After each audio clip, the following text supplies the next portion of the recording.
Musta mga panyero. Kaya magluluto tayo ng pata ng baboy. Ayan. Pinalambutan ko na rin siya.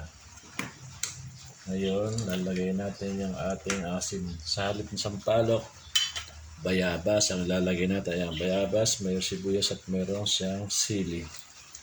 Ayan, tingnan ko natin kung kakasya siya rito.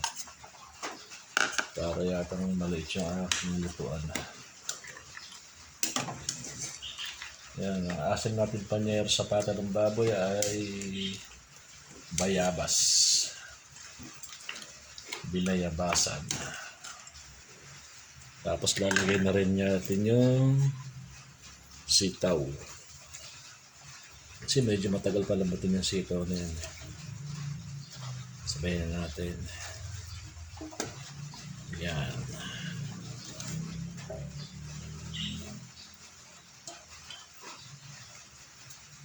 Saka natin pakukulaan. Yes.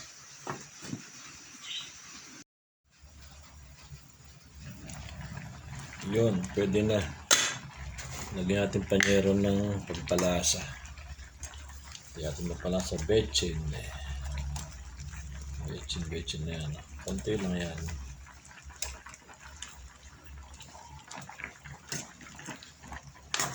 Tapos sabuhan pa natin ng konti. Sarap dyan yung sabaw eh. Sabaw lang, ulam na eh.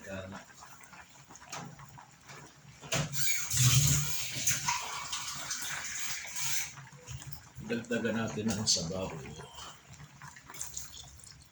Yun. Hindi na natin durugin yung bayabas. Sarap sa sito dyan, malambot na malambot. Saka yung pata, malambot na malambot din. Nako. Napakasarap naman. Tingnan natin. Ayun, malambot na rin sitaw. Pero hindi pa yan. Malambutin pa natin.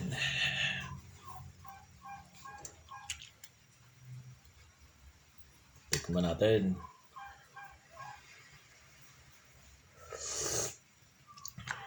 Napakasarap. Sarap ng higup.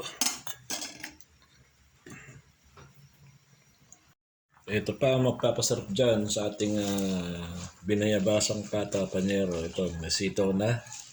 Lalagyan pa natin ng kangkong. Yan, masarap. Doble sarap na yan. Kunti lang na may lalagay natin. Punong-puno na yung ating kaserola. Yan. Saan pa lalagay? Diyan pa. Yan.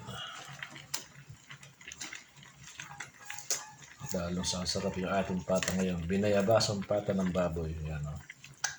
Sarap yan. Mga lutong mo siya. Yan. Saka natin pakukulan ulit.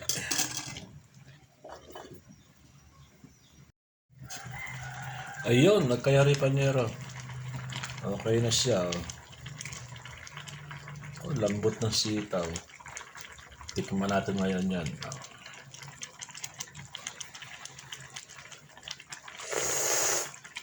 Ako po ay napakasarap.